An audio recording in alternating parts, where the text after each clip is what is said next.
خسرنا لاننا كنا الاسوأ وكنا وحشين قوي يا عم. لما انت حالتك عامله كده وبتتنمر على خلق الله، امال ظروفك حلوه شويه كنت عملت فينا ايه؟ خساره الزمالك من الاهلي خساره يتحملها المدرب يانيك فيريرا فقط لا غير. عارف ان كل جماهير الزمالك زعلانه بسبب خساره ماتش امبارح، انا كمان زعلان ويمكن اكتر منكم كلكم، لان الماتش ده انا كنت حاطط عليه طموحات وامال كبيره قوي. لكن في الاول وفي الاخر هي خساره ماتش بثلاث نقط، ومش خساره ماتش بثلاث نقط هي اللي هتخلينا نهد المعبد. الزمالك ما زال متصدر الدوري ولسه الدوري طويل والزمالك يقدر. خسرنا لاننا ما كناش كويسين وكنا وحشين قوي في الملعب. كان عندنا فرصه في اول 10 دقائق ان احنا نسجل جون واثنين وثلاثه ونخلي الماتش سكور ويبقى سهل، ولكن للاسف ضيعنا مكسب سهل من ايدينا. لكن خلينا نكون واقعيين ومنطقيين، هي خساره ماتش بثلاث نقط زيه زي اي ماتش في الدوري، ودول مش اول ثلاث نقط نخسرهم في الدوري. خسرنا قبل كده ماتش من وادي دجله برده كان بثلاث نقط وبنفس النتيجه وبنفس السيناريو. فانا بالنسبه لي ماتش الاهلي امبارح ما يفرقش كتير عن ماتش وادي دجله، مع احترامي طبعا، لكن انا شايف ان فريق الاهلي فريق ضعيف،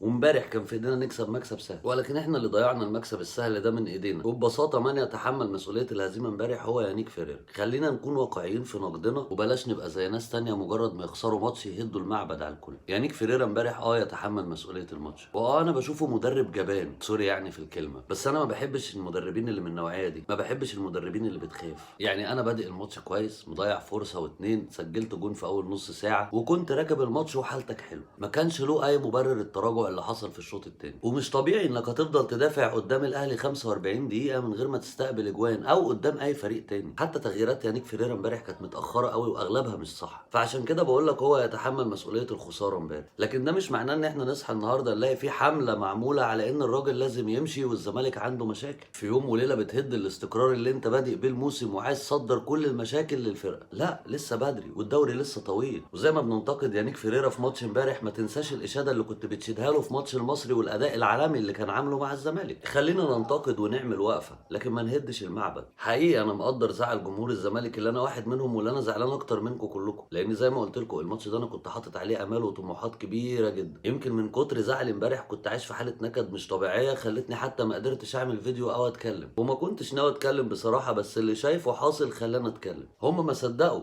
ان هم يصدروا لك مشاكل، فهتلاقي كل القنوات وكل البرامج دلوقتي شغاله على ان هي ازاي تصدر للزمالك مشاكل. ما تقفش انت بقى في الطابور وتمشي ورا الموجه. الزمالك خسر ماتش بثلاث نقط مش اكتر، ولو كان كسب كان هيبقى كسب ماتش بثلاث نقط برده مش اكتر. كانوا هيعلوك في الصداره، كانوا هيقربوا خطواتك من الدوري، لكنه يظل ماتش بثلاث نقط. يعني انت ممكن تكسب الماتش الجاي وهو يتعادل او يخسر، فما عملناش حاجه. وزي ما احنا اتعودنا طول عمرنا ان الزمالك لما بيخسر احنا بنزداد ليه حب، فخلينا ورا فرقتنا وخلينا دايما داعمين لفرقتنا، لسه الدوري طويل قوي. في لقطه تانية بقى حابب اتكلم فيها، بتاعت الكابتن حسين الشحات مع اخوان بيزيرا. يا اخي لما انت حالتك عامله كده وبتتنمر على خلق الله، امال لو ظروفك حلوه شويه كنت عملت فينا ايه؟ صوره زي بتاعت حسين الشحات مع اخوان بيزيرا دي لو في دوري تاني فيها ايقاف سنه. الغريب بقى ان حسين الشحات ده عنده علامه صلاه قد كده في راسه، وبيعمل كل حاجه ملهاش علاقه بالدين ولا بالاسلام. تنمر، سب دين، قله ادب، يغلط في زمايله. بس انا معاك ان هو حقه يعمل اكتر من كده، لانه ما بيلاقيش حد يعاقبه. ودي بصراحه لقطه مش حابب اقف عندها كتير ولا اتكلم فيها كتير، لان نعمل له سعر بلا داعي. الناس بقى اللي كانت بتتكلم على بيزيرا امبارح وبتقول ان كوكا كان حاطه في جيبه وان بيزيرا ما ظهرش. طبيعي ان بيزيرا ما يظهرش لان الزمالك كله ما ظهرش. كمان ما فيش طريقه لعب في العالم كده. يعني تقدر حضرتك عزيزي الاهلاوي المحترم المثقف تجيب لي لقطه واحده بيزيرا استلم فيها الكوره وراح فيها على كوكا واحد لواحد؟ ولا واحده. كل الكور اللي كانت بتيجي لبيزيرا كانت بتجيله وهو ظهره للملعب، كور عاديه يستلم ويسلم. ده غير انه كان بيقابل عنف غريب جدا وقوي جدا مش موجود في الكوره اصلا. يعني بتهيألي امبارح الكابتن عماد النحاس اخترع طريقه جديده للضغط، وهي ان كل ما بيزيرا يستلم الكوره بظهره يلاقي واحد راكب فوقيه، حرفيا راكب فوقيه. شفت لما عربيه بتيجي تدوس على واحد؟ ده اللي ببساطه كان بيعمله كوكا امبارح مع بيزيرا عشان يوقفه. يمكن انا حتى وانا قاعد بتفرج على الماتش طلبت من الحكم كتير انه يدي انذارات، لان الفاولات كانت كتيره جدا على بيزيرا، بس للاسف الحكم ما قدرش يحميه في الملعب. حاجه اخيره بقى بالنسبه لجماهير الاهلي واعلام الاهلي، انا شايف ان فرحتكم مبالغ فيها جدا، كانكم خدتوا دوري ابطال افريقيا مثلا. يا معلم انت كسبت ماتش في الدوري بثلاث نقط زيه زي اي ماتش في الدوري بثلاث نقط، زي الماتش اللي انت خسرته من بيراميدز 2-0 بثلاث نقط. وكسبت الماتش مش لانك كنت كويس ولا فرقتك هايله، انت كسبت الماتش لان انا كنت وحش، فانا اللي خسرت مش انت اللي كسبت.